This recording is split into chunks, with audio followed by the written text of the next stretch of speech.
Well, good afternoon, folks. You are checking out the Solano College Sports Network. I'm Zack Poff, here with head coach Scott Stover. How's it going, man? Great. Thanks for having me. Let's jump right into it. You guys started 1-1 in BVC. What's the goal headed into conference play? You know, the goal normally is you go step one, make playoffs, and then step two is to win the conference. But realistically, with what we've accomplished the last 6-7 years, you know, our goal is to win the conference. We think we're capable of doing it every year. Even when we didn't do it last year, with the last week left, we were still in position to do it. The first game was a tough one. Anderson didn't throw his best, but he threw well enough for us to win. We didn't execute down the stretch for whatever reason, things we've worked on. And then we go out the next day and play extremely well. So the whole league's going to be kind of a coin flip, but we feel like we have the bodies to push forward and win the conference title again. So you guys missed the playoffs just by one game last year. Yes. Did that help fuel the fire for this team getting ready for this season? It did for me in recruiting in the offseason. I guess you'd have to ask those guys individually, but I mean, with our preparation in the fall, bringing in certain guys, we knew the holes we had to fill. And knowing Anderson's going to be an impact guy, developing Pizzola, early in the fall to be in the position he's in now, and no one really knew he was going to be a starter except for me. So it certainly changed the focus, I think, with me and the staff. And even with the new coaches, explain to them we need to focus right off the get-go because it hurt not making the playoffs last year. I think some of the players, I think the sophomores were more focused. The freshmen don't understand the validity of it yet, and they will. They will. And two, you guys had a very tough non-conference schedule. Able to go 6-4 in those 10 games. Very impressive. Just talk about how important that was for this team to battle these tough teams in Northern California and to come out with a above 500 record. It's funny. Typically, we try to make our weekend series the home and home against teams that are usually playoff teams. And the Tuesday games are usually set up for teams that aren't typically playoff teams. Well, the Mission, the Monterreys, they wanted to be in really good teams. We ended up playing Monterrey, and we're hoping to make up that game later. I didn't realize the schedule would be this good. So it actually, as the RPI came out after the first 4 weeks ended, we actually had the toughest schedule in the state. So to go 6-4 in that, I'm elated. We went 3-9 against a mediocre preseason schedule last year. That wasn't exciting to me. So we competed.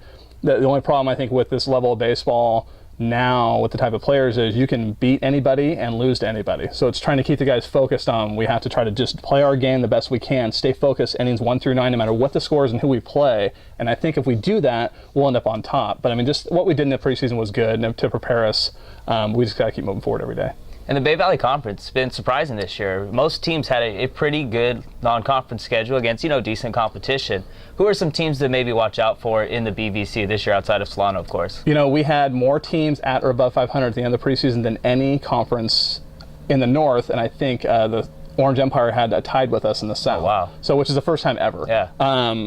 Mendocino comes in, Marin beats us, Mendocino goes and beats them 12-2 the other day. With the same guys they had last year with only a few additions. Experience is a big part of it, even though it's only 1 year. To me, Marin was a good game, so we really need to go validate ourselves by going out and playing better next time. But I can't discount any team. Even the teams that have had, Contra Costa and Los Vedanos didn't have great preseasons, but they both won their conference opener. So we're approaching every single game like that is the most important game of the year, and when that game ends, the next game is the most important game of the year. So we'll stay focused no matter who we play. And I know you guys have Contra Costa coming in tomorrow afternoon, and their team, I think they've won 1 or 2 games, correct? 2. 2 games after winning that one. What are the guys' sense out there when they know a 2-win team's coming in to Bill and Luis Yarbrough Stadium? Kind of it's a 12-0 team? Yeah, a lot of the kids, like I said, the freshmen don't understand the validity of how it works at this level. So from the get-go, we've talked to them last week, preparing them today, even talking about Saturday's game that, even though we're playing a team that has 2 wins, every team in our conference is not a fan of us. To put it lightly, they dislike us. They all want to beat Solano. It's like they want to knock us off. I'd rather beat Solano and take 4th than not beat Solano and take 3rd. That's kind of their mentality. So we just let everyone know, and it doesn't matter the record. We've had years where Contra Costa, we swept them like 3 straight years, and a couple years in a row they'd win at least 1 game, but only win 10 games on the year. And it's just because they want it so bad. They're stacking all their pitching that one day against us. Teams want to beat us because of the success we've had, and that's how it is at any level, I think. So we just want to keep our guys focused on tomorrow's game, and we don't care who we're playing. How does that make you feel as a coach, though? You've won 5 out of the last 6 BVC titles, and how does that make you feel as a coach? You've been doing your job pretty well here if you guys are up to that level now where everyone looks at you like, we got to beat these guys. Right, it's very validating. When I first got the job in 2003, the program came off of 4-win seasons, but all the coaches in the league right now were coaching before I was, except for Los Banos' coach, and Yuba's coach. Everyone else had been here before me. So they were all really doing well, making playoffs every year, and we kind of turned it around and kind of set a type of program we want to have with the right type of kids, focusing on local kids.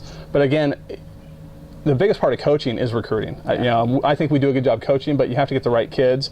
Getting the Nick Speeneys who are good students, the Zack Wells who are good students. Those guys are good kids, good families, good students, and they prove it on the field. And in the past with Patrick Johnson, Gene Nanny, Kagan Hopkins, all those guys were great for us because I knew their families too. We don't just recruit the kids, we recruit the families. And we're going to have this year with the kids from the 2011 team, a lot of them are going to graduate. We're going to have a party for their families and them, a graduation party getting done at the 4-year level because it is a family. So the key is that we've gotten the right kids who buy into it.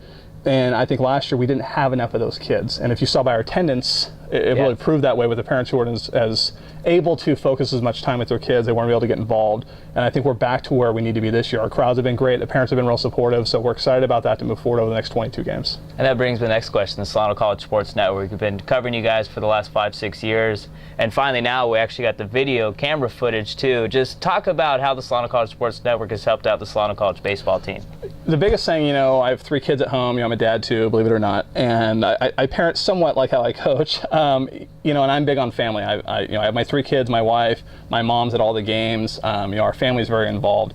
Everything we do here is about family, and we think that Solano College Sports Network has come in to be a part of our family. So we consider your guys' organization as a part of the family because you come here, none of us get paid a lot of money. Some of us don't get paid anything for what we're doing for the extra work. And that's the thing about this level. When I was part-time, I was working 3 other jobs just to be able to afford to come be a coach here, to put in my time.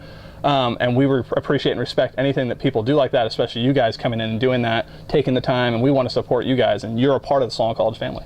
And how does it help you guys recruiting also? It's going to be great. It's even with the webcasting the last few years was great because we can get the little sound bites that you guys have put together, and that helped too. But to have the video and have parents who don't live right in the area or can't get off work till 4:30 to be able to enlist it on the web or watch it later that night has been phenomenal. So it's going to help us recruiting, getting kids in here whose parents are like, oh, you know what? It would be nice to be able to watch you play, and if I can't see you live, I'd like to watch it on tape in a good environment. It's not me holding a video camera. It's actually good quality videoing right now, and once we get it upgraded more, it's going to be even better. So it's helping us tremendously right now, and it's only going to make us even better in the future. All right, let's end on this. I want to go a little further back before you're here at Solano. Let's talk some Solano Steelheads. Oh. I know you were the hitting instructor there, correct? First year, then the manager the second year. Did you take over for Pete Rose? Because I know I read somewhere that Pete Rose was supposedly the hitting instructor in 1999. Let's get the story behind that. Originally in 99 when they were in Sacramento, he was hired to be the manager. Then he decided he didn't want to do it. Plus there was that whole thing with he was being banned from baseball. Yeah. Independent League isn't sanctioned by Major League Baseball, but it's still professional baseball. So he was just going to be the hitting guy, and there was some of that issue going on, so he stepped down. So they hired Jerry Weinstein, who was a longtime head coach at Sac City. Yeah. He decided he didn't want to do it, and they hired Bob Oliver. So they went through that whole season. My summer team, which was a lot of college guys, played them in spring training that year. And we were actually beating them by 2 runs with 2 outs in the bottom of the 9th in a spring training game, and they hit a 3-run home run walk-off to beat us. But I think what happened, so the next year they were trying to hire a number 2 assistant. Yeah. We didn't pay a lot, but it was still a guy with experience. And my name was thrown in the mix, and I got the job. I was the hitting guy. We did really well, made playoffs, and the next year they wanted me to be full-time. They said I'd have to quit coaching college. I wasn't going to do that. So I took 2001 off, and in 2002 I got a phone call to be the manager because they wanted a younger team, a lot of guys who were A-ball guys and some first-year guys right out of college, and so they hired me to be the manager.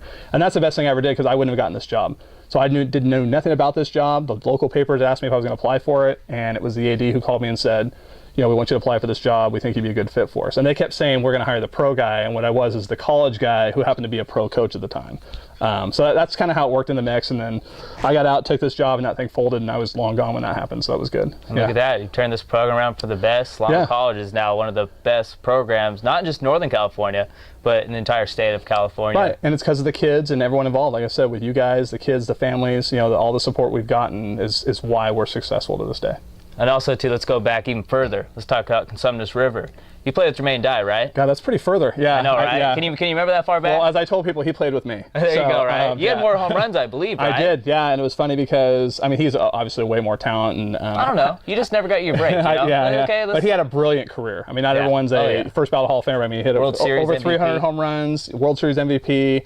Just never was in the spotlight. Married his high school sweetheart. Oh, nice. Great family man. So he came in my second year at Consumnes, and he just came in as a pitcher, which was funny because he was the best outfielder we had. Right. And I remember I hit like 2 home runs in a tournament in College of the Desert, and they said, hey, we're going to sit you down and give Jermaine a shot. And I'm like, okay, no problem. And he hits like 2 doubles, and the rest of the year he's playing right field and pitching. So he did really well. But when I broke Consumnes' home run record, my sophomore year at Napa.